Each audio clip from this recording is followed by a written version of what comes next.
Halo Binet Lovers dimanapun kamu berada. Wow, luar biasa banget. Selamat datang di Binet Talks, Better Internet, Better Life, karena Binet asli Karawang. Luar biasa banget.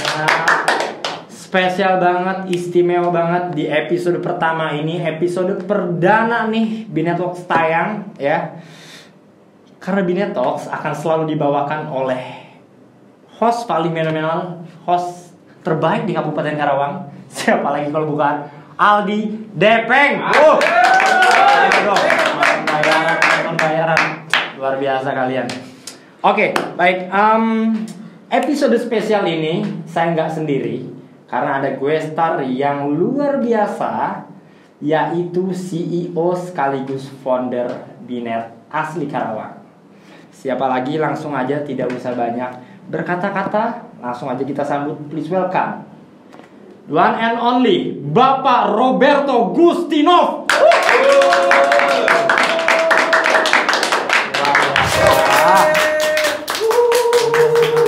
Pak, gimana kabarnya Pak? Baik. Wah, luar biasa. Kalau saya ditanya siapa Roberto Gustinov, bagi saya beliau adalah sosok yang luar biasa. Kenapa? Karena saya tahu betul ya, saya sudah baca bukunya, tahu betul beliau ini adalah sosok yang punya mental kuat, sehingga nggak salah banget kalau beliau menjadi artis entrepreneur di Karawang, kurang lebih seperti itu. Nah, saya pengen dong Pak, coba Bapak ceritakan diri Bapak, siapa itu Roberto Gustinov? Silahkan. Oke, jika ditanya kepada saya sendiri gitu ya, siapa Roberto Gustinov? Saya pribadi melihat sebenarnya saya masih seorang pemuda yang mencoba mengejar mimpinya saja gitu ya. Okay. Dan sebagai pemuda yang berasal, lahir, bertumbuh gitu ya dari Karawang, tentu saya memiliki rasa kecintaan terhadap kota tercinta ini gitu ya, kota Karawang. Dan oleh karena itu saya memiliki keinginan yang begitu besar gitu, bagaimana saya bisa berpartisipasi, bermanfaat untuk masyarakat yang ada di Karawang. Nah, kebetulan jalan hidup saya membawa saya ke titik ini. Ketika saya masih di masa SMP gitu ya, saya bermimpi untuk membuat suatu perusahaan ISP gitu kan. Dan akhirnya mimpi itu mulai dibentuk, dijalankan dari saya SMA kelas 1. Ya, dan kemudian dalam perjalanannya saya terus berjuang dan terus berusaha untuk membawa Binet menjadi lebih baik lagi dan lebih baik lagi. Hingga akhirnya ya seperti yang Depeng sudah lihat, hari ini saya ada di sini. Hari ini ada di sini, luar biasa banget Roberto ini. Nah, tadi Bapak sempat membahas soal ISP. Ya. Berarti kan Bapak ini adalah seorang pemuda yang menggarap sebuah perusahaan, atau ya Bapak mendirikan atau melahirkan perusahaan yang bernama Binet, ya, yang bernama Binet asli Karawang. Nah, ini didirikan sejak SMP tadi ya Pak. Saya pengen Bapak sharing dong, gimana sih untuk menjalankan si perusahaan ini, apa sih lika-likunya? Kalau ngomongin lika-liku banyak ya, banyak banget. Dan tadi mungkin sebenarnya saya agak luruskan. Binet itu didirikan ketika saya SMA ya, kelas 1 saya SMA. Itu tahun 2010. Dan tentu dalam perjalanannya hingga hari ini sudah 12 tahun. Iya, banyak sekali lika-liku yang sudah dialami pastinya ya. Jatuh bangun. Dan ketika saya membangun Binet itu sendiri, saya bangun tanpa memiliki karyawan satupun. Jadi saya mulai dari saya naik ke genting, saya naik ke tower, saya juga. Itu Bapak sendiri? Iya, itu saya sendiri. Wah, serius pemasangan, serius ya. Pak. Dan juga ngebor dan malu dan ya hal-hal itulah ya dilakukan semuanya sendiri karena memang nggak punya karyawan waktu itu. Dan seiring berjalannya waktu akhirnya punya karyawan. Waktu itu saya kelas 3 SMA. Saya baru rekrut karyawan, berarti kelas 3 SMA? Ya, waktu itu saya baru punya tuh. Jadi ketika saya kelas 1 SMA, saya itu ranking 6 ketika sekolah. Tapi ketika saya kelas 2 saya ranking 1. Ranking 1. Absennya. Absennya. Ya, jadi saya hampir nggak lulus tadinya. Hampir nggak naik kelas karena saya absennya terlalu banyak waktu kelas 2. Karena kelas 1 itu kan awal Binet berdiri ya. Jadi ketika awal Binet berdiri nggak banyak hal yang bisa saya kerjakan sebenarnya. Tapi ketika sudah 1 tahun berjalan, semakin banyak customer, semakin banyak klien, ya saya semakin sibuk dengan Binet itu sendiri. Nah kemudian akhirnya di kelas 3 saya mulai bisa merekrut karyawan. Nah itu adalah tahun pertama saya bisa mendapatkan karyawan. Waktu itu 1-2 orang lah saya rekrut karyawan. Sekarang masih ada, Pak? Sudah tidak ada. Sudah berpisah. Sudah berpisah. Bukan orangnya udah nggak ada ya? Bukan. Masih ada, sudah berpisah. Tidak dengan Bapak. Iya. Nah kemudian banyak sekali kemudian lika-liku yang dijalani juga, naik turunnya Binet. Di tahun 2017 juga hampir mengalami kebangkrutan karena gagal di suatu project. Tapi akhirnya bisa berhasil bangkit di 2018 karena kami membangun infrastruktur baru gitu ya di Binet itu sendiri. Nah itu yang membuat kami terus bertumbuh hingga hari ini. Jadi banyak sekali sebenarnya lika-liku yang dihadapi tentunya. Tapi ini fun fact ya. Sebenarnya bukan fun fact juga sih. Ini adalah fakta yang sempat saya dengar bahwa Pak Berto ini adalah betul-betul asli Karawang ya Pak. Betul-betul lahir di Karawang, besar di Karawang, bahkan sekolah pun di Karawang. Tapi ketika SMA Bapak ini akhirnya pindah ke Jakarta. Betul. Boleh tahu nggak kenapa Pak pindah ke Jakarta? Ya jadi walaupun nama saya Roberto Gustinov ya, namanya sangat Eropa sekali. Sangat Eropa sekali. Sangat Rusia, sangat Rusia sekali. Sangat luar negeri lah. Sangat luar negeri ya, tapi terbukti asli made in Karawang. Made in Karawang. Ya, lahir Karawang. Lahir di Karawang, made in-nya juga Karawang. Oke. Gitu ya. Dan tadi kenapa saya pindah ke Jakarta? Sebenarnya memang ceritanya cukup menyedihkan gitu ya. Karena saya menjadi salah satu korban bullying waktu di sekolah. Dari kelas 6 SD hingga saya kelas 3 SMP gitu ya. Dan itu membuat saya tidak nyaman berada di sekolah gitu, di Karawang tentunya. Nah, di situ saya berdiskusi dengan keluarga, akhirnya ya udah deh minta pindah ke Jakarta. Jadi akhirnya saya diizinkan pindah ke Jakarta. Kurang lebih itu sih alasannya. Dan oh iya, saya juga tadi menyambung pertanyaan sebelumnya terkait lika-liku ya, membangun Binet. Sebenarnya ada titik terberat saya ketika membangun Binet waktu itu. Apa itu? Waktu saya kelas 2 SMA itu ada satu titik di mana saya hampir nyaris menyerah pada kehidupan saya, bukan pada Binet, tapi menyerah pada kehidupan. Akhirnya efek lah kemana-mana. Salah satunya Binet ya. Lebih tepatnya waktu itu lagi kena bencana, artinya Binet waktu itu kena kena petir, dan akhirnya semua perangkatnya rusak, sedangkan saya di Jakarta gitu kan, komplainan masuk banyak sekali, dan itu menjadi tekanan yang sangat besar. Saya tidak punya kendaraan untuk ke Karawang, dan saya juga pada waktu itu lagi sedang masa ujian. Jadi saya nggak tahu bagaimana cara menyelesaikannya, saya nggak punya jawabannya.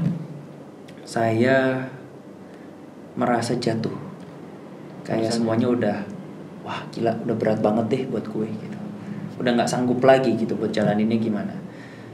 Tetapi bersyukur saya bisa mengendalikan diri saya menarik nafas, saya mencoba berpikir lagi dengan lebih jernih, dan akhirnya saya putuskan, oke deh, saya waktu itu langsung telepon ke vendor saya. Itu kelas 2 Bapak ya? Ya, kelas 2 SMA. Saya waktu itu langsung telepon ke vendor saya minta tolong untuk tunggu saya di tokonya gitu ya. Biar saya mengambil barang yang saya harus ambil untuk perbaiki di Binet gitu ya, yang tadi kena petir. Nah, kemudian itu saya lokasi ada di Jakarta Barat di Tanjung Duren gitu ya. Saya waktu itu kontrak, dan saya harus ngambil itu di sekitaran Mangga 2 Harko. Nah itu saya belum punya kendaraan, saya menggunakan motor waktu itu. Saya bawa motor dari sana malam-malam, ya saya tunggu tokonya saya minta tunggu ke tokonya jangan sampai tutup dulu. Akhirnya saya sampai ke sana, ambil barangnya, Dan sangat bersyukur saya bertemu dengan orang-orang yang sangat baik ya. Waktu itu kondisi saya masih anak kecil gitu ya, masih SMA kelas 2 gitu kan.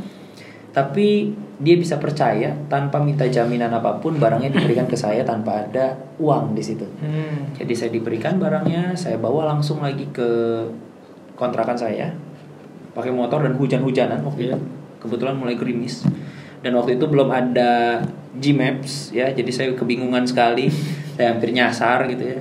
Di zaman Bapak SMA belum ada Gmaps ya Pak? Iya, belum secanggih sekarang. Belum secanggih sekarang. Ya, belum secanggih sekarang. Terus itu benar-benar membuat saya kayak wah pusing banget lah gitu ya. Dan akhirnya saya sampai lagi di kontrakan, dan dari kontrakan saya nggak bisa langsung ke Kerawang karena nggak ada kendaraan untuk langsung ke Kerawang. Ngontrak ya berarti? Iya, waktu itu ngontrak. Ngontrak. Dan apa namanya, tidak seperti sekarang sudah ada banyak ojek online ya ataupun taksi online ya. Dulu nggak ada. Sehingga saya harus ke Citraland untuk naik taksi hingga Cikarang karena taksi nggak boleh sampai Kerawang. Jadi dari Citraland saya ke Cikarang, kemudian dijemput saya sama keluarga saya di Cikarang. Nah, habis itu sampainya di Kerawang, saya langsung benerin tuh, naik ke tower dan segala macam, beresin, selesai di subuh. Akhirnya saya langsung kembali lagi ke Jakarta untuk besoknya ujian. Itu adalah titik yang paling berat ketika saya menjalani BINET. Jadi masih banyak memang lika-liku lainnya, tetapi memang itu adalah momen dimana yang paling berat sekali bagi saya. Kurang lebih itu sih. Dan di berarti di tahun 2012 ya. 2011. Kelas 2 SMA. Seorang Roberto Agustinov kelas 2 SMA sudah mengalami keberatan seperti itu ya, mengalami lika-liku dalam membangun sebuah perusahaan. Tadi perlu kita ingat nih, Bapak kan seorang CEO, founder ya, yang dimana sekarang udah menjadi entrepreneur sukses di Kabupaten Karawang, yang padahal dulunya Bapak ngontrak, ya kan? Bapak ngontrak, terus juga Bapak pakai motor kemana-mana dan sebagainya.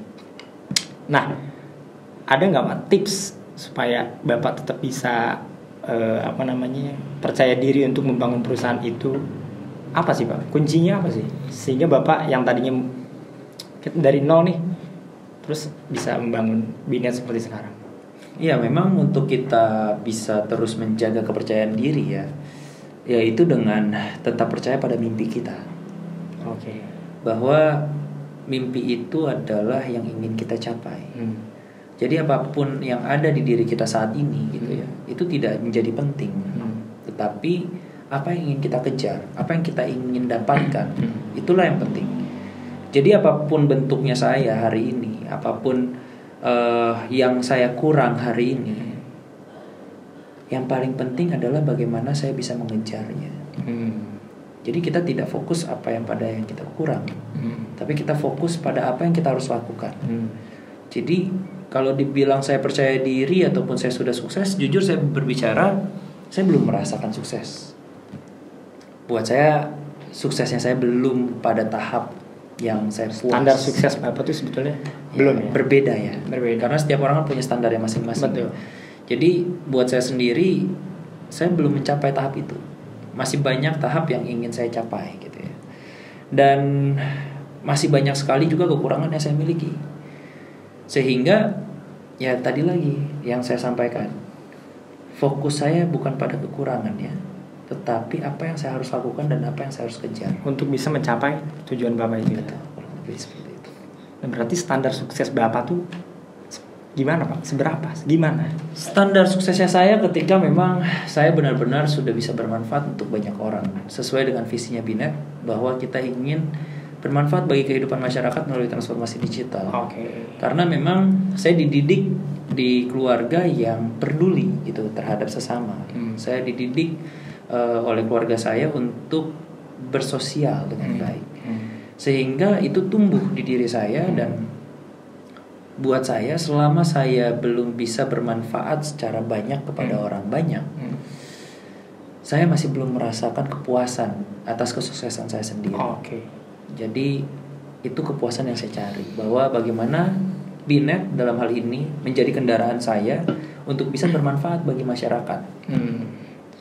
Oke, I see. Luar biasa banget Pak Berto. Perjalanan dari 2010 sampai sekarang ternyata memang tidak terus stabil untuk meningkat ya. Wow. Jadi ngomong-ngomong saya juga baru tahu nih. Jadi walaupun saya udah baca bukunya, udah kurang lebih saya udah ketemu sedikit banyak udah ketemu Pak Berto, cuman ada hal yang belum tahu dari Bapak nih kan. Padahal banyak loh di bukunya ada. Iya, tapi kan ada yang hal-hal baru sebetulnya. Begitu. Karena saya juga cukup mengamati tokoh-tokoh muda di Karawang ini Pak. Itu salah satunya ternyata saya ketemu dengan Bapak. Kurang lebih gitu. Nah, Bapak kan sering bilang patriot muda Pak. Patriot muda, bergerak dan lain sebagainya, motivasi untuk anak muda Karawang. Ada nggak sih Pak motivasi, bukan motivasi kali ya, kalau motivasi serasa klise ya, serasa klise gitu, maksudnya mana kok gue nggak termotivasi gitu. Cuman ada nggak sih Pak, apa sih yang harus dilakukan anak muda karena mumpung muda nih di Kabupaten Karawang? Sebagai pemuda tentunya sebenarnya kita punya banyak hal yang bisa kita lakukan ya. Karena apa yang kita lakukan hari ini kita masih punya kesempatan banyak di kemudian harinya. Maksudnya gini, ketika kita menjadi seorang pemuda itu masih tidak begitu banyak beban tanggung jawab. Kita masih bisa bergerak ke arah yang kita inginkan. Dan poin kuncinya adalah di situ. Ketika kita memiliki kebebasan ini, nah bagaimana kita bisa memberikan hal-hal baik untuk diri kita sendiri. Bagaimana kita bisa bergerak. Kenapa saya menyebut anak-anak muda di Karawang itu adalah patriot muda gitu ya. Kenapa itu? Karena Karawang adalah kota pangkal perjuangan. Kota pangkal perjuangan. Karawang adalah tempat di mana sejarah Indonesia bisa merdeka. Betul. Dan seharusnya dari sana kita bisa belajar bahwa pemuda-pemuda Karawang itu dari dulunya udah luar biasa. Udah luar biasa. Mereka adalah patriot. Dan itu ada di darah kita semua. Betul, sepakat. Tapi mungkin seiring berjalannya zaman, itu mulai pudar, mulai lupa. Nah itulah menjadi suatu hal yang saya inginkan. Saya ingin bangkitkan kembali darah-darah patriot muda kita. Bahwa kita ini pemuda Karawang ini orang-orang luar biasa sebenarnya. Tinggal perlu arah, perlu wadah, betul, dan terus bergerak. Kesempatannya besar, banyak sekali. Dan terbukti juga banyak orang Karawang yang berhasil. Betul. Di luar sana. Betul. Gitu. Kadang juga kurang terekspos ya Pak. Ya betul. Nah tapi cara Bapak buat ngerimain itu gimana Pak? Ya, itulah yang sedang kita lakukan saat ini ya. Yang saat ini kita sedang lakukan, artinya di Binet kita punya program-program yang kita jalankan. Termasuk salah satunya Binet Talks ini hadir. Betul. Itu adalah salah satu wadah di mana para pemuda Karawang itu bisa menunjukkan dirinya bahwa mereka ada. Itu yang pertama. Betul. Yang kedua, bahwa kita sebagai orang Karawang ini bisa bangga bahwa ternyata di orang-orang Karawang ini luar biasa. Luar biasa. Dan kita sebagai orang Karawang pun bangga. Dan kita punya kesempatan, kita punya kemampuan yang juga setara dengan orang-orang lainnya. Betul. Kita orang-orang yang spesial. Betul. Jadi Binet Talk ini pun hadir demi bisa menyebarkan informasi itu dan mengajak semua orang untuk bangkit, menumbuhkan jiwa patriot mudanya agar tumbuh. Betul. Ingat kembali bahwa Karawang adalah kota pangkal perjuangan yang dimana kita harus terus berjuang, memberikan manfaat bagi kehidupan masyarakat. Jadi kurang lebih itu. Keren banget, bukan buat Pak Berto dong. Wow. Saya juga lebih ke motivasi nih. Maksudnya secara nggak langsung kayak saya lebih betul juga ternyata memang pemuda-pemuda Karawang yang saya jujur Pak, lingkungan saya kebanyakan yang ya kurang motivasi lah, seakan-akan bahwa beliau tidak punya potensi untuk bisa mengembangkan dirinya. Apapun potensi yang ada dalam dirinya, dia pesimis akan itu. Cuman ternyata ya itulah, ternyata kita punya sejarah pemuda-pemuda Karawang yang dimana pemuda Karawang ya sebetulnya bisa untuk mengembangkan potensi. Apalagi kita punya sejarah yang betul kata Bapak bilang tadi ya. Wow, luar biasa banget. Pak, saya pengen bahas buku ini dong Pak. Saya mau ambil nih. Nah, ini buku judulnya Better Internet, Better Life. Nih, tuh kan, kelihatan ya? Aman. Nah, Bapak membuat buku ini. Kenapa Bapak membuat buku ini, Pak? Oke, kalau untuk alasan saya membuat buku ini sebenarnya adalah karena belum lama ini papa saya PSUI ya. Beliau meninggal dan akhirnya itu membuat saya ingin memberikan penghormatan. Nah, maka dari itu buku ini dibuat dari sebelum saya lahir. Ceritanya dimulai dari sebelum saya lahir, kemudian hingga saya di titik ini. Dan di dalamnya ada cerita juga tentang bagaimana papa saya menjalankan kehidupannya bersama mama saya waktu itu. Nah, jadi buku ini sebenarnya adalah sebagai penghormatan kepada beliau untuk terus mengingat apa yang dia sudah lakukan, apa yang dia sudah hasilkan, apa yang menjadi karyanya dia di Karawang. Jadi itu yang diharapkan. Berarti ini baru launching ya Pak? Itu sudah dari bulan Maret ya. Maret 2022 ya. Jadi Bapak cerita tentang biografi Bapak ya? Kurang lebih cerita dari lahir sampai dari sebelum lahir. Oh, dari sebelum lahir ya? Dari sebelum mama saya menikah sama papa saya. Luar biasa banget. Ini Bapak tulis sendiri? Nah, kebetulan untuk buku ini saya didampingi oleh ghostwriter waktu itu. Dan ghostwriter? Ya, dibantu dengan penulis. Jadi saya berdua waktu itu. Bertiga, ghostwriter saya. Oke. Luar biasa banget. Kenapa Better Internet, Better Life? Karena saya percaya dan saya yakini bahwa internet yang lebih baik dapat menghasilkan dan dapat memberikan kehidupan yang lebih baik. Siapa sekarang yang gak menggunakan internet? Bayangkan ketika internet bermasalah, apa yang terjadi pada hidup kita? Kita stres, pekerjaan banyak yang tertunda, komunikasi banyak yang tertunda. Banyak semua pekerjaan juga sekarang pakai internet ya. Betul. Belajar pun kita sekarang pakai internet. Jadi banyak sekali hal yang akan terganggu ketika internetnya bermasalah. Jadi itu menjadi komitmen kita bersama sebagai BNet Fighter untuk bisa memberikan internet yang lebih baik agar kita bisa memberikan kehidupan yang lebih baik untuk masyarakat. Sebelum kemana-mana Pak, saya pengen tahu seakan stereotip orang kalau pengen sukses tuh ya lu privilege-nya kuat lah apa segala macam. Bapak itu ada privilege gak Pak? Tentu ada. Pasti ada. Apa itu? Privilege saya yang pertama adalah saya lahir di keluarga yang tepat. Di keluarga yang tepat. Ya. Nah, pertanyaan selanjutnya adalah kan keluarga yang tepat itu seperti apa? Betul ya. Sebenarnya kalau dalam diri saya pribadi, mungkin pada orang umumnya selalu bilang asal keluarganya kaya, keluarganya punya kedudukan gitu kan, wah dia pasti sukses.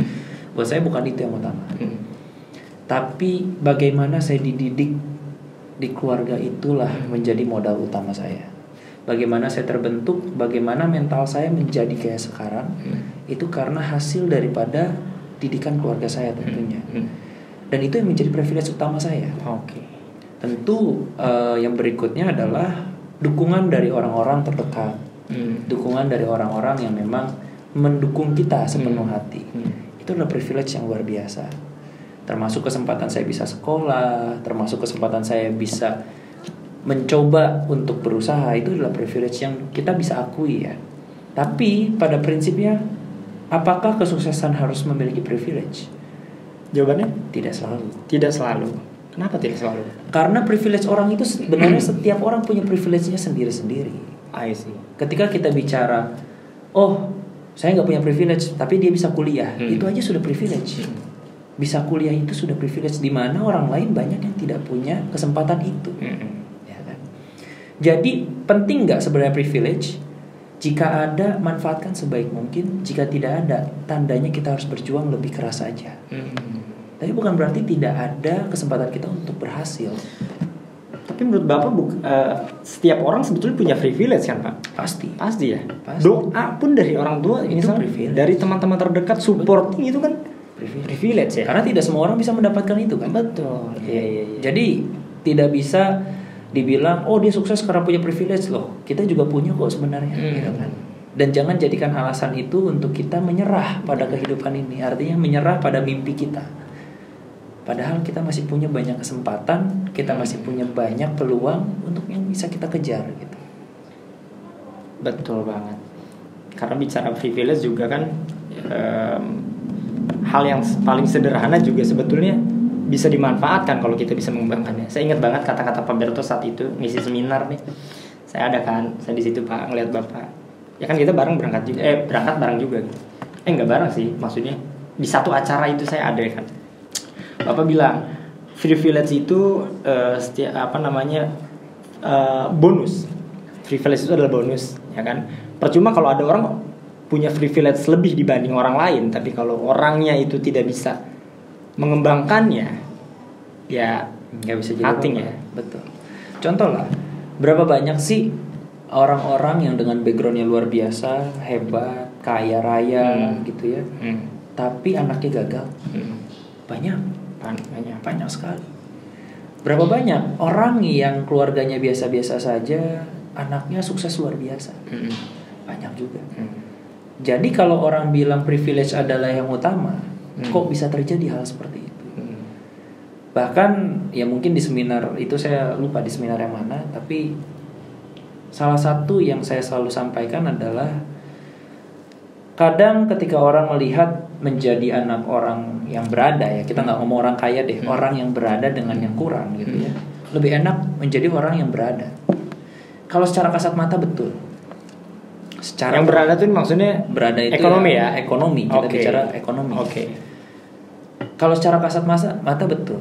Tapi bayangkan ketika kita menjadi anak yang luar biasa hebat, punya backgroundnya luar biasa, orang tua kita sukses luar biasa, itu menjadi suatu tekanan sebenarnya untuk kita. Kita dididik dengan cara yang istilahnya apa-apa sudah ada. Kamu tinggal minta, bisa ada gitu. Nah, dengan seperti itu kita tidak terbentuk mentalnya. Akhirnya kita menjadi lemah ketika kita semakin dewasa. Dan justru itu menjadi tantangan tersendiri untuk orang-orang yang ada di situ bisa bertumbuh lebih baik gitu.